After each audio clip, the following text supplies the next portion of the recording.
What we are doing right now is getting the pyramid onto the crane truck.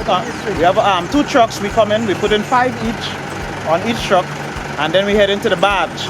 So hopefully everything goes smooth. It goes on the barge, we have a nice weather, and we have a smooth installation.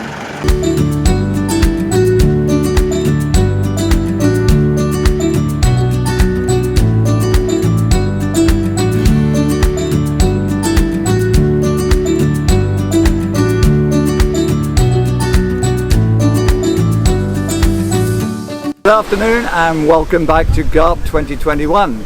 Just over my shoulder you'll see our installation of our first 5 pyramids for this year. We're very excited because this is the first time we've actually had our friend Underwater Solutions installing our pyramids for us. So we're very excited to be here, and we hopefully you'll look forward to the next installation of the Grenada Artificial Reef project.